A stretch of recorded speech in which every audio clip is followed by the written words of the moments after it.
Okay, so ayan po, magandang araw po sa inyong lahat, mga madam sir, mga boss, mga lods, mga lodi, mga idol. So another property for sale na naman po ang aking ipapakita po sa inyo dito po sa bayan naman po ng Gimba, lalawigan po ng Nueva Ecija.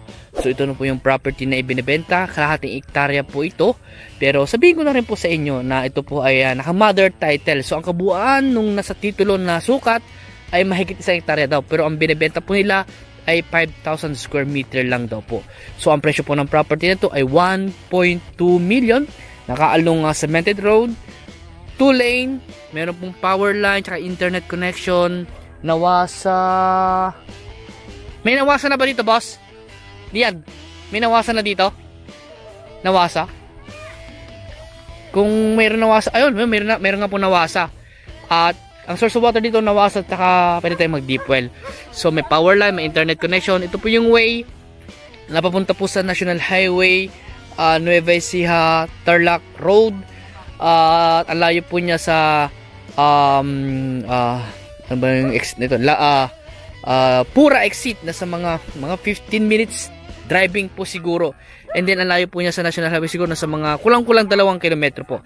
And then may part na rough road, may part na sementado. Ganun na po. Bali konting rough road lang naman po yun.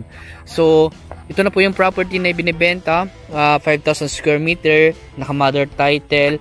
At ito po yung pilapil. Diretso po yan.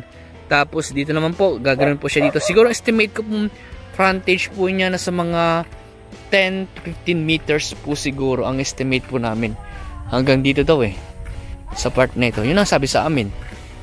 Ito po, gaganon po siya, tas dili kong ganon sa may lagpas ng puno na yon. And then andun po yung pilapil. Diretso na po yun. And ito po ay boss, irrigated to na. Irrigated. Irrigated po ito, along irrigation road din po. Bali, back to back yung kanyang kalsada. So dito sa harap, barangay road, and then yung andun po ay irrigation road po yung andun, or ano ba, irrigation road dyan or ano? Barangay cemented road po. Barangay cemented. So dalawang barangay cemented road yung kanyang kabilaan. At walang irrigation dyan, walang irrigation. Andun banda yung irrigation dun sa may way niya dun, sa dulo ng property niya, yun may kahoy doon, may irrigation doon kanang. Irrigated pa rin siya. So pwede sila mag-expand. Yes. Pwede dito sa kabilang expandable. Ito, yung dito. Pwede sila mag-expand din sa kabila, yes, kung sakasakali. 5,000 square meter din to. Para sakali mag-expand sila, para maging 1 hektarya na kung sakasakali. Okay. So yung 5,000 square meter naman po na binibenta dito ay ini-estimate po nila hanggang dun daw po sa Barangay Cemented Road din, yung 5,000 square meter. So kukunin natin yung 5,000 square meter, sakto po yun. Dahil yun nga po ang sabi ko, nasa mga 1 hektarya po mahigit yung kanyang sukat sa kanyang titulo. So naka-mother title po siya. So dito po may mga kabahay na rin po dito. Ayan, may bahay na rin po dito sa harap. Okay, so hindi po nakakatakot dito sa area. Tapos ang layo po niya sa town proper po ng Gimba. Nasa mga nasa mga siguro mga 10 minutes driving, estimate lang naman po 'yon. So sa 1.2 hectare, ayun nga po, yun po yung 1.2 hectare. Sa 1.2 million yun po yung presyo po niya na sukat na 5,000 square meter. Okay?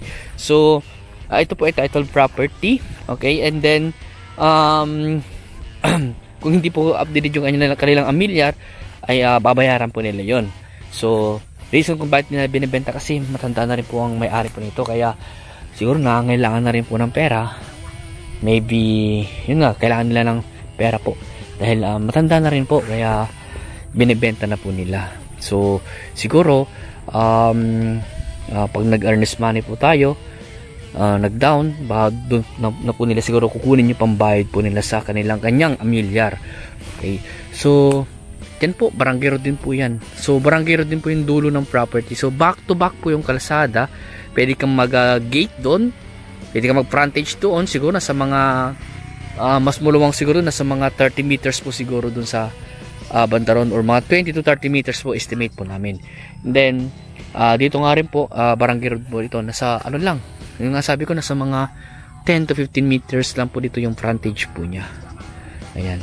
At may nawasan na source of water dito, mag deep well na lang po tayo. And then may internet connection na rin po. At ito po ay yun nga po, sabi ko, rice field na pwede naman po nating tablan din ng mga fruit bearing and also yung mga vegetables or ano yung gusto nyong itanim sa property nito. At pwedeng mais, ayan, pwedeng sibuyas siguro, pwede po dito. Or kung gusto nyo po i-develop, kung gusto nyo mas malamang doon. At kung ano yung development na gusto nyo, mas maganda po. Pero poultry and piggery bawal po dito dahil pinakita ko naman po sa inyo, nakabahayan na po yung katabi ng property. Ayan. So mas maluwang daw po doon, sabi ni Boss Jason. Ayan. So kung may katanungan po kayo regarding sa property nito, tawag na lang po kayo sa akin. At kung gusto niyo mag-schedule po ng viewing, sasamahan po namin kayo para at least maipakita po namin sa inyo itong property nito. At available po yung Monday to Saturday po dahil Sunday po ay hindi po kami available ni Boss Jason dahil may simba po kami, pero pwede namin i-recommend yung may ibang kasama na namin sa team upang samahan po kayo na may pakita po itong property na sa inyo. Dito pag ganito daw to. Oh, yun boss. Yun nga po sabi sa akin, yun sabi sa akin ni ano na tas ko ba nun? Tower lang, internet. Oh, kompleto. Tsaka nawasa sila dito. Kabilaan yung kalsada. Oh, kabilaan yung kalsada. So, accessible. Dulo-dulo. And then, kotse makakapasok dito. May part lang na rough road, konti lang naman yun eh. And then the rest sinisemento na yun, dinudugtong na yun papuntang highway. Yung kalsada na dyan, sinisemento na. Papuntang highway. Nauna na yung mga barrier eh. Yung mga barrier. Yung mga barrier na gano'n, nauna na. Sabihin, indikasyon na sinisemento. Sinisemento yan, boss. Para at least, papunta rin sa National Highway yan. So, dalawa yung access road po niya, papunta sa National Highway. So, maganda po itong property nito. Yun nga po sabi, kailangan lang po natin itong ipasubdivide, iparelocate subdivision para ipa-approve yung plano at para magkaroon din po ng sari-sariling titulo po ito. Ayan, yung may iwan, may papangalan pa rin po sa atin, dati nakapangalan sa titulo, and then yung bago ay may papangalan na po sa nakabili. And then, expandable po siya ng half hectare po ulit dun sa kabilang property naman po. Kaya, kung gusto nyo pa mag-expand para mabuo ng 1 hectare, ay pwede po tayong kumuha dun daw sa kabila dahil binibenta rin yung boss yun. Kaya lang wala pang presyo. Wala pang presyo. So hintayin natin boss.